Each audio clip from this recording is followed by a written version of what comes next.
Salut, bon, pour ceux à qui ça plairait, j'ai pas trop l'habitude de le faire d'habitude. Petite ouverture en live de ma mailbox Ship My Cards, donc à peu près 6 mois de conservation de réception, que du eBay globalement, donc que du eBay d'ailleurs. Comme si vous me connaissez un petit peu, vous vous doutez qu'il n'y aura pas que des cartes, même c'est principalement autre chose que des cartes. Mais toujours dans le domaine, toujours lié au trading cards ou à la collection. Donc c'est parti, c'est un colis de 10 kg.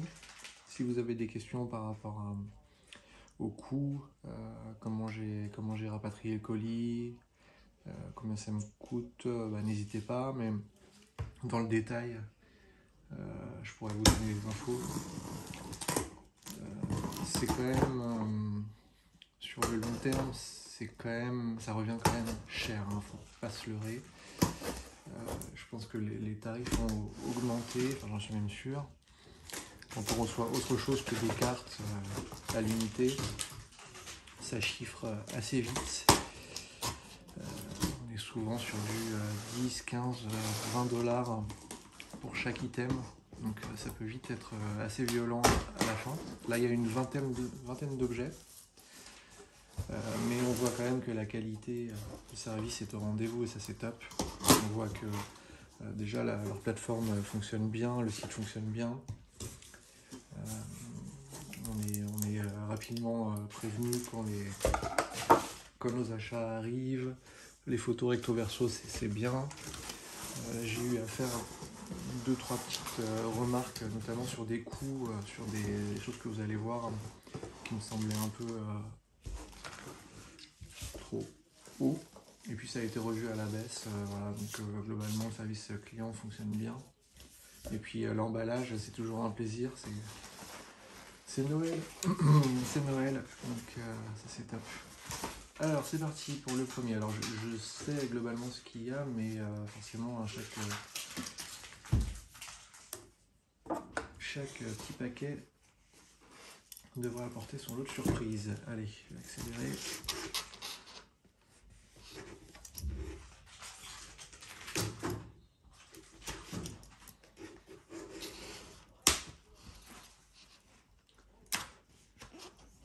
Qu'est-ce que c'est que ce premier truc?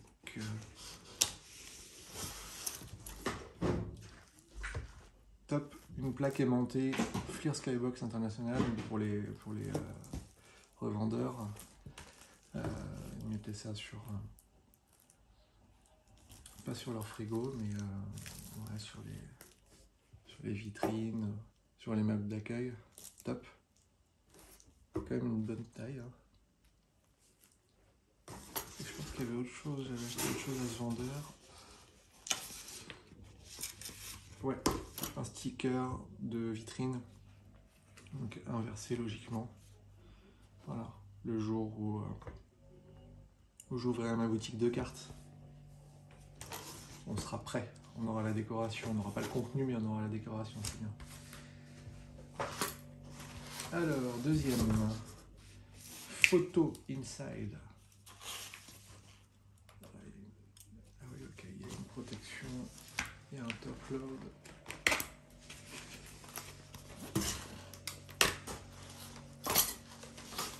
Vraiment, ils prennent du temps, vous voyez, chez Ship My Cards, ils prennent vraiment du temps. Bon, après, en termes de consommation, le papier de carton, c'est pas top, mais alors ça, c'est un truc que j'attendais vraiment beaucoup. Je suis super content. Comme vous le voyez, ce sont les publicités d'époque, et en anglais, on est bien sûr en français, hein, de l'offre carte Upper Deck chez McDo. Et ce qui est génial, alors on va l'ouvrir rapidos, c'est que, sauf faire de ma part, ouais, je vais l'ouvrir. C'est bien la PLV cartonnée, et il y a cette version là, où on voit le ballon noir là, la carte holo de Michael Jordan. Sur place à emporter, un sachet de 3 cartes vendu séparément 7 francs. Alors, je sais pas si certains d'entre vous, à l'époque, avaient acheté, sans acheter le menu McDo, un paquet de cartes. Moi, je n'ai pas souvenir de l'avoir fait. C'est que du recto. Et donc, dans la deuxième version, ouais, ils ont recouvert. Alors ça, je sais pas du tout pourquoi. Ils ont recouvert le ballon par un sticker. 6 volts sachet contient une carte playoff. Attends, il y a mon chat qui commence à attaquer les trucs. Génial. Ça, ouais, je sais pas pourquoi ils avaient fait ça. Mais en tout cas, il y a les deux variantes. C'était peut-être une spécificité dans un magasin, ou je sais pas, ils avaient...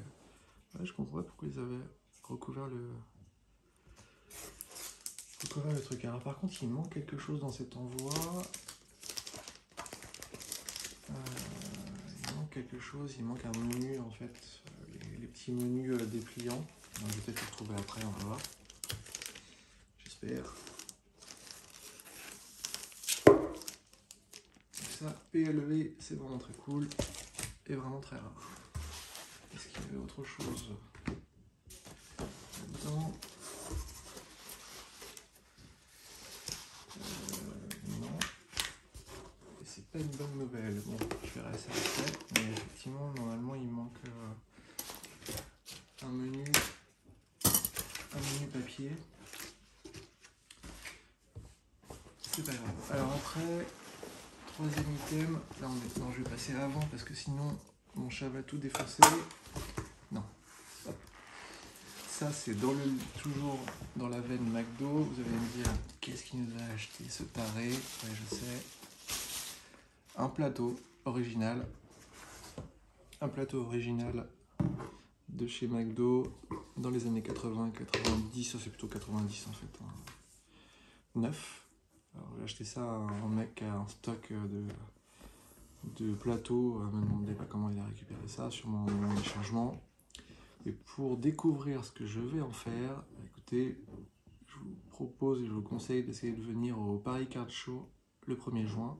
Et bon, je vous ferai peut-être un petit teaser avant pour vous montrer le projet, mais voilà, quelque chose va aller là-dessus.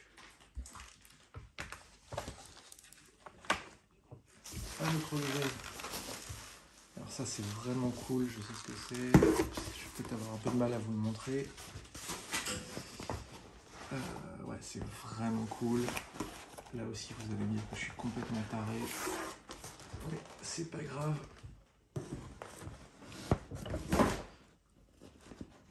C'est une très grande banderole Upper Deck Trading Cards Sold Here, qui est vraiment super cool. Donc en PVC, en plastique rigide. Vraiment super cool. Alors là aussi, ça sera pour la déco de la boutique que je n'aurai jamais. Et puis bon, voilà, c'est assez original.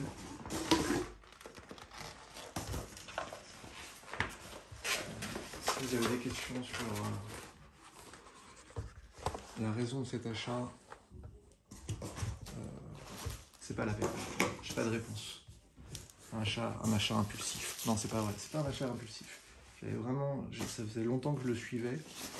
Je me disais que c'était voilà, un peu con, j'allais pas savoir quoi en faire, mais je trouve quand même que c'est un objet qui est assez atypique pour une gaming room un jour.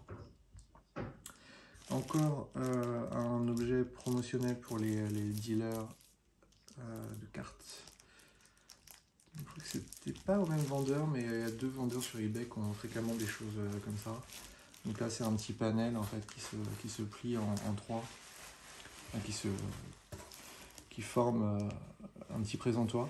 Vraiment sympa. Fleer Skybox International, toujours. J'aime bien cette période Fleer Skybox avec l'ajout de international. C'est un peu aussi ce qu'on a connu nous en France avec les rachats de Panini, etc. Ils ont proposé pas mal de choses à cette période-là. Alors, quoi d'autre? Voilà. Bel objet encore lié à McDo.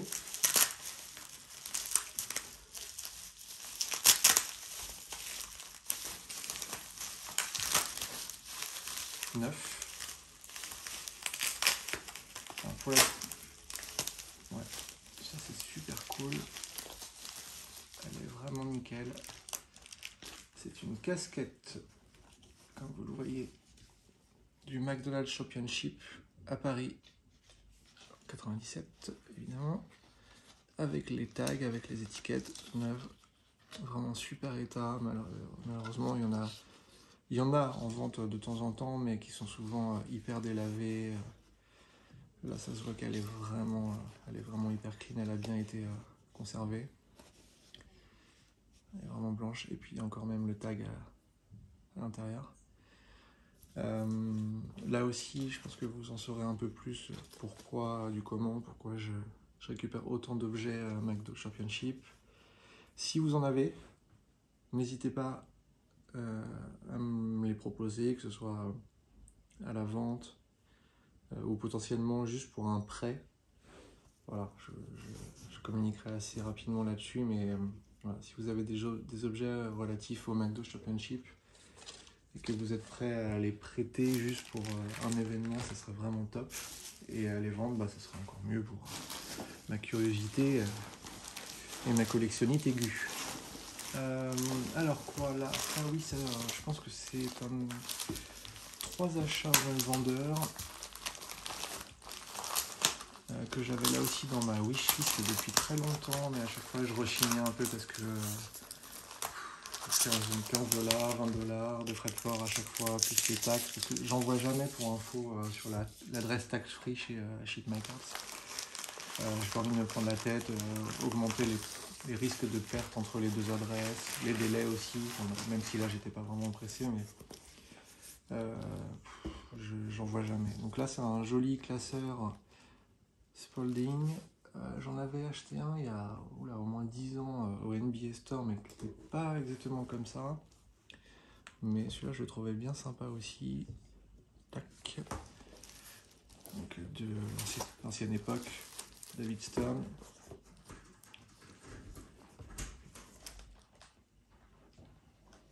Avec les intercalaires à l'intérieur. Donc là, j'ai en fait trouvé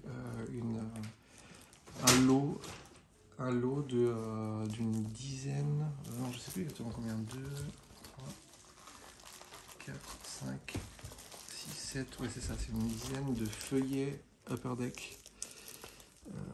Donc là on voit bien Upper Deck ici. En fait les mêmes qu'on trouvait en France, qu'on trouvait globalement dans le monde entier, c'était les feuillets d'intercalaire qui étaient proposés avec les classeurs souples. C'est avec les petits bitoniaux là qui rentraient et qui cassaient systématiquement. Donc là ça me fait une centaine de feuillets Upper Deck 9. C'est pas si simple à trouver de nos jours.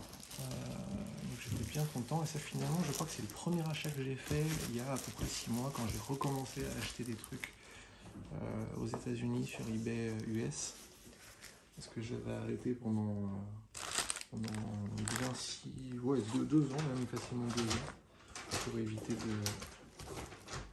de dépenser trop d'argent.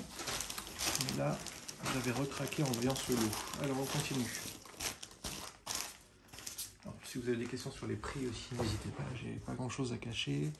Je crois que les feuillets, ça m'était revenu quand même assez cher, près de 80 $, je crois, le lot. Donc, vu comme ça, on se dit, oh là, pourquoi j'achète pas du Ultra Pro? Oui, je sais pourquoi j'achète pas du Ultra Pro, parce que l'Ultra Pro, c'est pas du Upper Deck, et ça va pas dans mes classeurs blancs Collector Choice d'époque. Alors, ça, je sais pas ce que c'est exactement. C'est bien emballé. Et je pense que c'est encore du Upper Deck dans une belle boîte. Alors, qu'est-ce qu'il y a là-dedans? Tac, tac.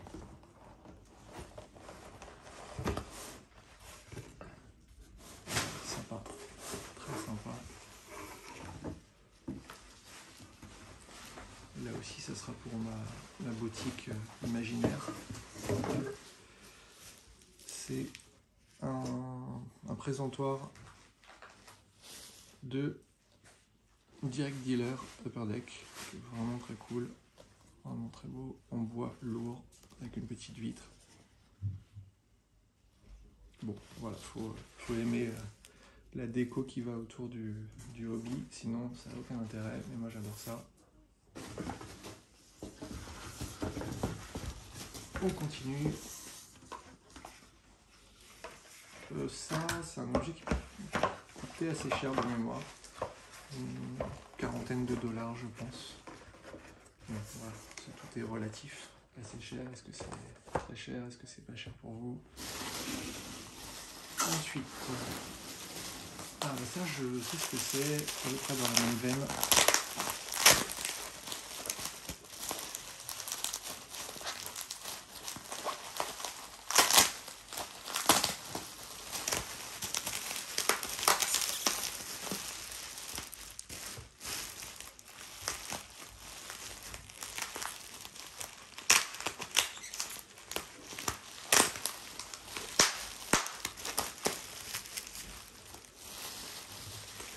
Toujours être à l'heure et ne plus rater d'enchères sur eBay la nuit. Et bah à peu près la même chose. Une enseigne, enfin pas une enseigne, pardon, un petit présentoir, une horloge Upper Deck, Direct Dealer. Vraiment super cool. Je sais pas si elle est fonctionnelle, je crois que l'annonce disait que oui. En tout cas, il y a une pile derrière. Donc... ah oui, elle tourne. Elle fait du bruit en tout cas. Bon, bah écoutez, je testerai ça. Voilà, encore un objet publicitaire pour faire croire que j'ai une boutique officielle Upper Deck. On continue. Alors, Noël encore. Ça rend fou mon chat, évidemment. Qu'est-ce que ça peut bien être? Des gencives de porc.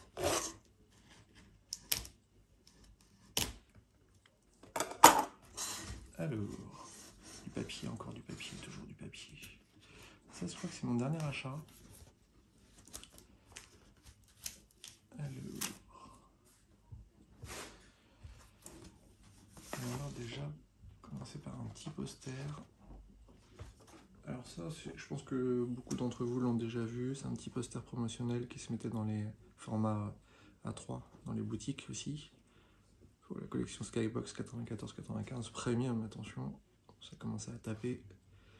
Coming November 94. Vraiment cool. Ça fait partie des objets qui sont encore relativement accessibles.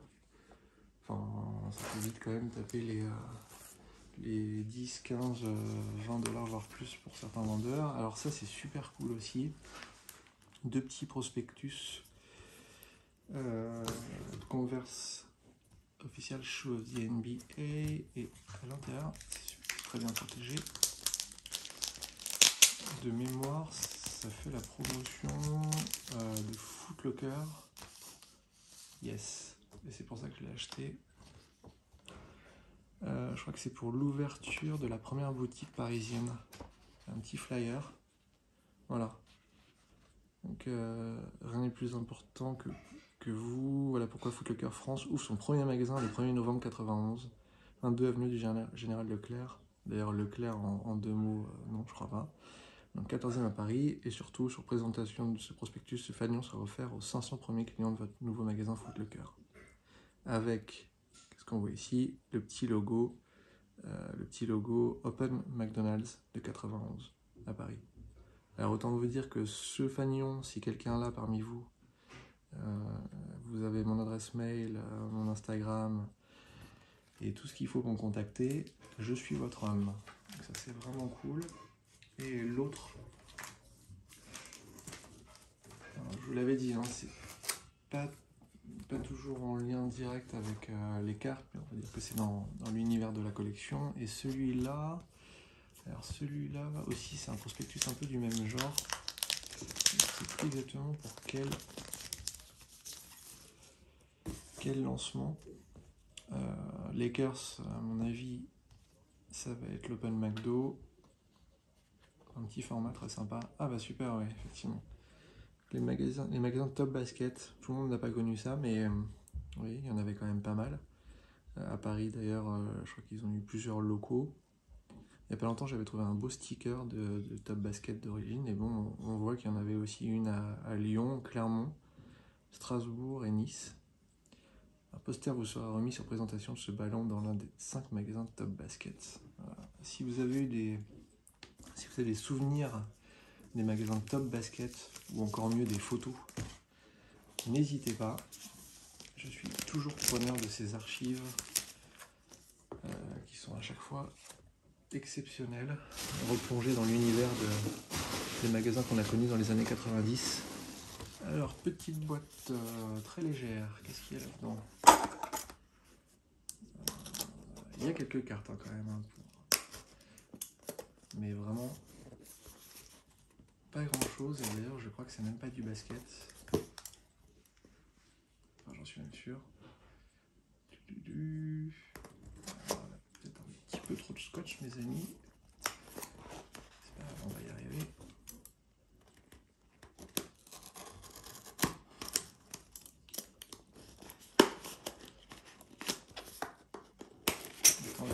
Je sais pas si vous entendez dans le fond l'horloge qui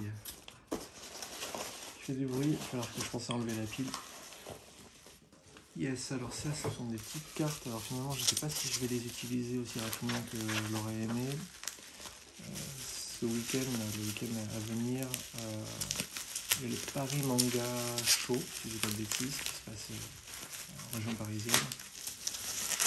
C'est un salon qui va regrouper pas mal d'acteurs américains, etc. Et Christopher Lloyd, bien connu notamment pour son rôle dans Retour vers le futur, sera présent. Alors, il est quand même assez habitué des conférences de ce type-là. Et moi, j'ai jamais eu l'occasion de le rencontrer. Et donc, bon, je vais pas vous les déballer, mais j'avais acheté un petit lot de 5-6 cartes dans l'espoir d'y aller. Bon, l'organisation demande 135$ pour un autographe sur un objet type carte. Ça fait quand même vraiment cher. Ça va aussi un peu à l'encontre de moi, ce que j'aime notamment dans la passion de faire signer des cartes en personne ou le TTM. Donc ça m'embête beaucoup, mais je me dis que c'est quand même un peu une occasion qui va se raréfier avec le temps, vu qu'il mécaniquement ne rajeunit pas, contrairement dans le film. Alors ça c'est vraiment cool aussi, un petit pins, je sais pas si vous voyez bien, mais un petit pins McDo Championship 97 là aussi. Pas si facile à trouver.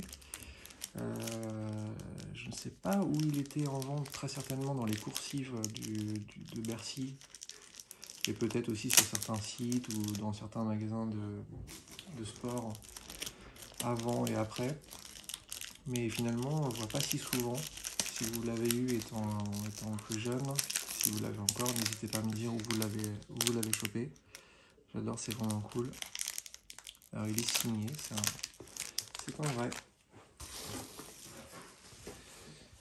On approche de la fin, je pense. Encore un petit Cards Inside. Ça me rassure, c'est très bien. Alors, Cards Inside.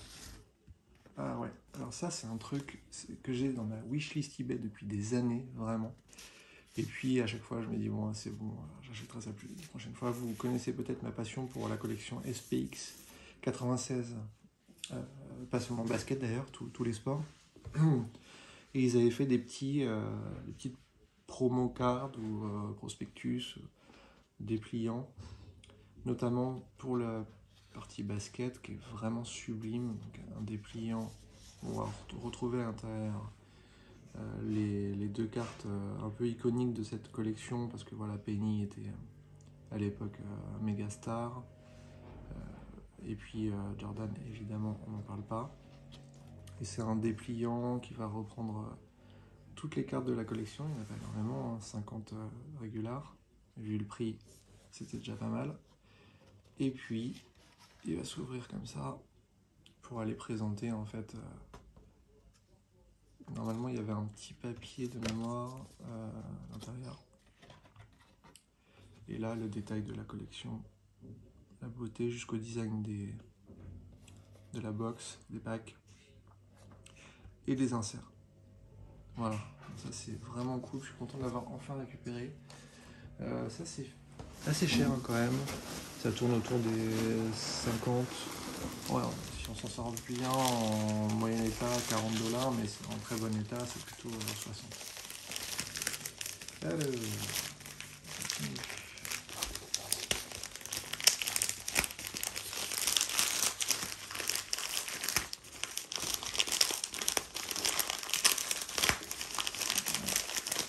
un peu comme un bourrin, mais je ne sais pas ce qu'il y a à l'intérieur. Ah, alors ça va faire partie des objets. Pourquoi as-tu acheté ça, Julien? Je sais.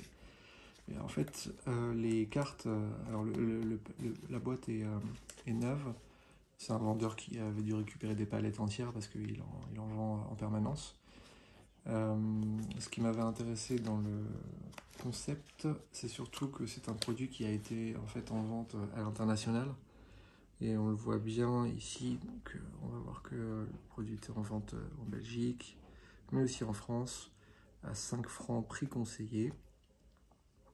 Et on va retrouver notamment toutes les infos qui concernent la distribution en France, distribuée par Bandai Collection, et c'est pour ça que je l'ai acheté hein, à Saint-Ouen-l'Aumône.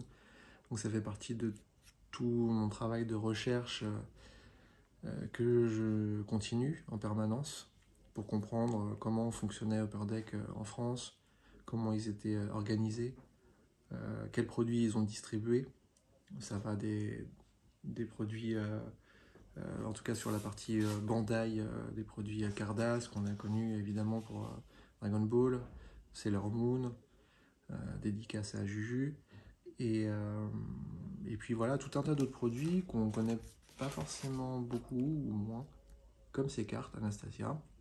Et je vous en dirai plus très prochainement, puisque finalement il y avait quand même une grosse campagne de pub autour de ces produits.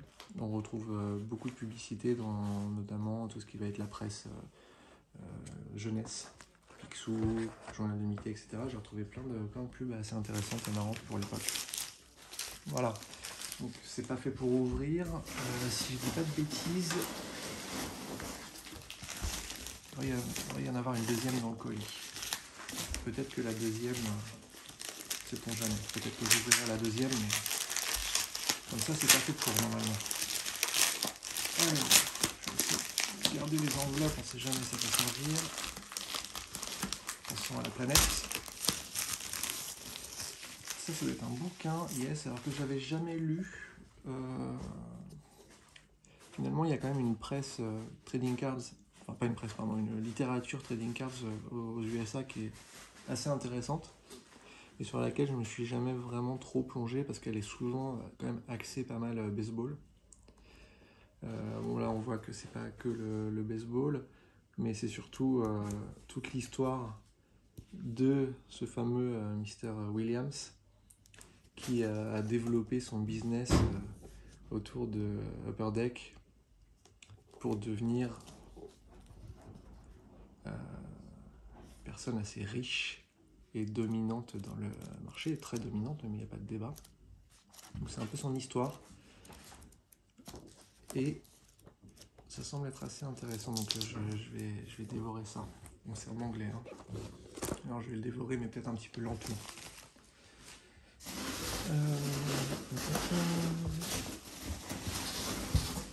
Encore du carton bien emballé. Alors, qu'est-ce qu'il y a là-dedans?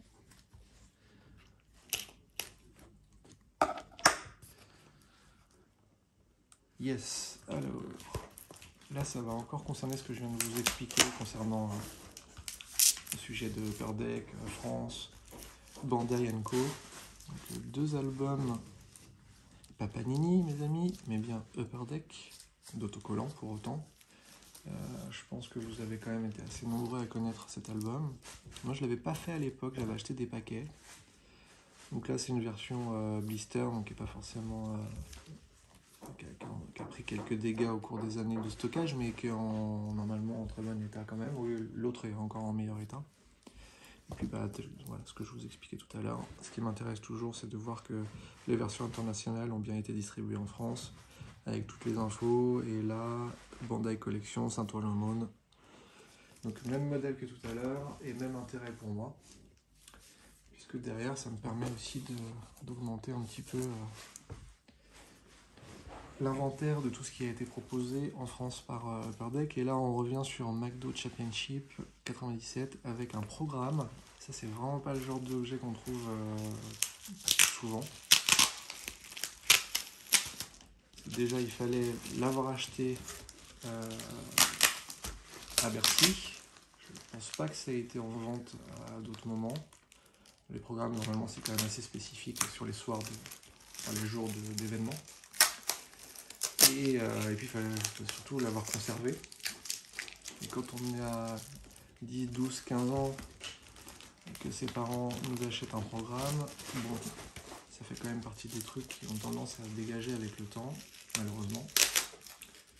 Et là, c'est la raison pour laquelle je l'ai trouvé aux États-Unis et que je ne l'avais jamais trouvé en France. Donc, il y a aussi des archivistes bien cachés aux États-Unis. Donc, Palais Sport de Paris-Bercy 16-18. Le tournoi a bien duré 2 jours. Et à l'intérieur, normalement, il y a une petite, une petite surprise qui n'en est pas, puisque c'est aussi pour ça que je l'ai payé. Un billet pour donc le McDo Championship 97. Invitation, c'est quand même assez intéressant. La personne avait eu du bol, mais pas forcément pour le bonjour. Elle était invitée, mais elle n'a pas pu participer, elle n'a pas pu voir la finale. Mais bien le premier jour de compétition, donc les Bulls n'avaient pas joué la première journée, sauf erreur. Mais bon, c'est quand même une trace vraiment sympa. D'ailleurs, je cherche vraiment activement un billet pour soit le vendredi, soit le samedi. On trouve aussi des billets version, on va dire, plus classique, imprimés par la Fnac ou tous les autres vendeurs de Virgin de l'époque. Donc on va voir plus le logo en arrière-plan du anciennement POPB.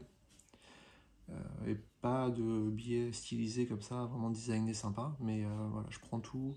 Si vous avez des billets du vendredi ou du samedi, voire même d'autres billets du jeudi sous d'autres formats, payants ou autres, je suis très intéressé. Et là aussi, à la vente, si vous voulez vous en séparer, ou juste pour un prêt, pour une journée spécifique pour laquelle je reviendrai vers vous. Et donc le programme, bon, je ne vais pas vous le détailler en entier, mais je vais le découvrir moi, parce que c'est la première fois que je le vois avec une des pubs qui est bien connue.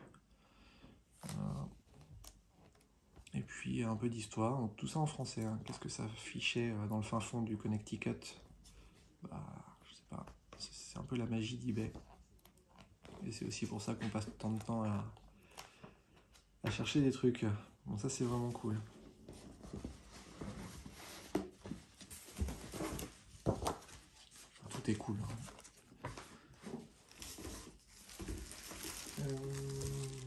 On va arriver vers la fin, je pense. On est déjà à 33 minutes de vidéo, donc j'espère pour vous que vous n'avez pas encore abandonné. Je vous avais dit, hein, pas beaucoup de cartes, mais vraiment beaucoup d'objets liés à la culture basket et même à l'environnement trading cards. Alors, qu'est-ce que c'est? Mon chat est on fire.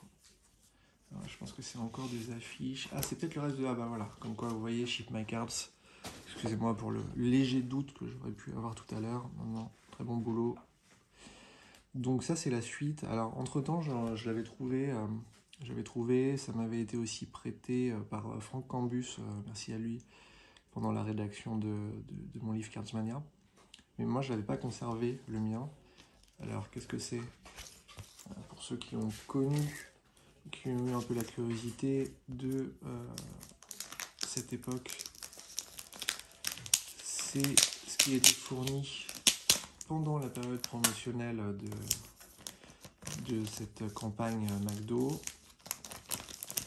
pour faire une sorte de petit concours, enfin un petit pronostic. Et puis aussi, ça regroupait l'ensemble de la collection 94 playoffs, donc toutes les cartes. Pardon, je vous montre comme ça, c'est un peu mieux. Et un dépliant finalement format A4 qui se déplie et sur lequel on peut remplir notre braquette pour espérer deviner qui allait gagner les finales NBA en 94. Alors, des bons souvenirs pour certains d'entre vous, j'imagine. Moi, oui, c'est une bonne période. Voilà, donc c'est toujours un objet. Bon, là, il est vraiment comme neuf, donc c'est super cool. Et ça rejoint. Alors, comme je vous le dis, entre temps, j'en avais trouvé 2 autres versions. Mais ça rejoint toujours de façon très sympathique le petit musée des pièces liées aux opérations de marketing McDo. Et il n'y en a pas eu tant que ça, finalement, en tout cas sur la NBA. Alors là, un poster, mais oula, là il y a une énorme tache de gras que je vois sur l'autre. Alors ça, c'est un grand poster, je ne m'attendais pas à ce qu'il soit si grand. Enfin, une affiche promo pour collection Oups, David Robinson mise en avant à l'époque était leur tête d'affiche. Février 95, super collection. Alors d'ailleurs, enfin la deuxième collection de la deuxième série, pardon. Super collection, pas tant que ça en fait, parce que bon, y avait rien de, enfin, les inserts n'étaient pas incroyables en termes de design quand même si, mais aujourd'hui c'est pas ce qui est le plus recherché. Les Oops Power Predator c'était vraiment cool quand même. C'était quand même aussi surtout des boîtes qui étaient assez accessibles et dans lesquelles on pouvait trouver des trucs sympas. Là, une bonne tache de gras, voyons voir ce que ça cache. Alors ces posters, je vous ai dit tout à l'heure, hein, parfois on les trouve à des prix quand même assez hallucinants. Alors ça, c'est un poster Upper Deck, enfin un poster, une affiche encore. Là aussi, ça fait partie des objets que j'ai longtemps rechigné à acheter. Donc série 1, 93-94, Upper Deck Basketball Cards. Bon, je peux difficilement vous le montrer mieux, mais très sympa. Avec Jordan, il y en a eu tout un tas. Globalement, dès qu'il y avait une série de cartes, il y avait les objets promotionnels pour les dealers, notamment, là, ce qu'on a vu tout à l'heure avec l'horloge, avec les... Donc ça, c'est vraiment cool et ça peut vraiment partir assez cher. Donc, bon, faut faire attention à l'état. Vous voyez là la grosse tache derrière. Bon, elle n'est pas visible sur l'avant, mais c'était évidemment pas marqué aussi clairement. Alors d'ailleurs, j'ai une question. N'hésitez pas à me répondre en commentaire. Comment vous faites quand vous achetez des objets sur eBay pour lesquels donc que vous stockez dans votre mailbox? Est-ce que vous mettez des avis une fois reçu l'objet dans votre inventaire chez MyCards ou autre? Ou est-ce que vous, finalement, vous prenez le risque mesuré de ne pas mettre d'évaluation et donc de ne plus pouvoir le faire en recevant votre objet une fois récupéré votre mailbox quelques mois plus tard? Ça m'intéresse. Alors ça, c'est bon, voilà, je vais pas vous refaire. Ah bah celle-là n'est pas scellée, oui, c'est vrai qu'il m'avait dit dans l'annonce. Donc je peux en profiter pour vous montrer les packs. Il n'y a vraiment pas beaucoup de cartes, c'était des packs qui étaient très très fins. Et puis ça se voit que c'était pas... On n'avait pas mis tous les moyens possibles, donc on voit bien que c'est marqué collection de 126 cartes. Comprend 3 lenticulaires cartes. Ils ont eu du mal avec la traduction de bout en bout. 1998, Modena, France, distribué par Bandai, etc. Bon, c'est un peu collé, je vais pas tout reprendre, mais voilà. Oui, donc pour les avis et les évaluations, ça m'intéresse, parce que c'est vrai que eBay relance de plus en plus pour qu'on mette des évaluations dès qu'on a reçu l'objet, dès que l'objet est marqué comme reçu. Moi, je le fais pas, même très rarement, tant que j'ai pas l'objet en main. Parce que voilà, typiquement sur la fiche Jordan, on peut avoir la surprise d'un truc masqué, un truc pas visible. Et quand même, l'évaluation, malheureusement, c'est pour certains vendeurs encore un peu la carotte de en cas de problème, qui sert un peu de levier. Donc voilà, j'ai tendance à pas le faire. Et je veux bien votre avis là-dessus. C'est dommage parce que c'est vrai que c'est bien de jouer les jeux et puis c'est aussi agréable quand on peut avoir des évaluations tant qu'acheteur. D'ailleurs, les Américains, je ne sais pas si vous avez remarqué, mais ils mettent quand même très rapidement les évaluations. Dès qu'on a payé rapidement, ils sont contents, globalement. Alors, je crois que c'est le dernier.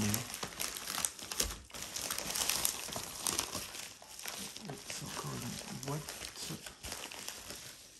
Yes. Voilà, ça couronne un peu le tout. Ce que je vous ai expliqué. Donc là encore des stickers, une boîte scellée, pas forcément en état nickel, mais bon, c'est pas très grave. Acheté, je crois, 12 $ ou 15 $, donc c'est vraiment pas grand chose. Toujours sur le format international, surtout à cette période-là. C'était pas forcément la norme.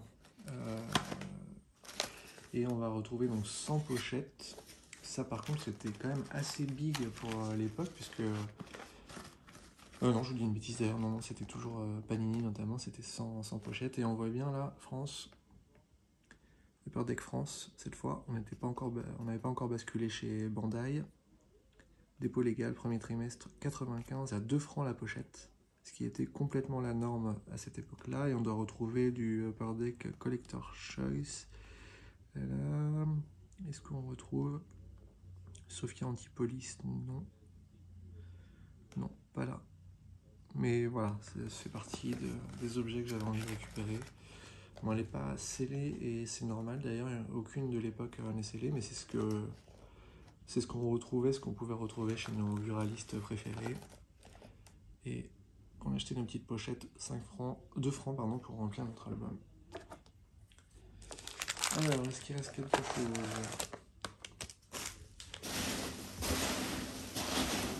Un grand bac d'amusement pour mon chat. Et là c'est la fin. Écoutez, j'espère que toute cette découverte de colis vous aura plu. Et si vous avez des questions, n'hésitez pas. Et à bientôt.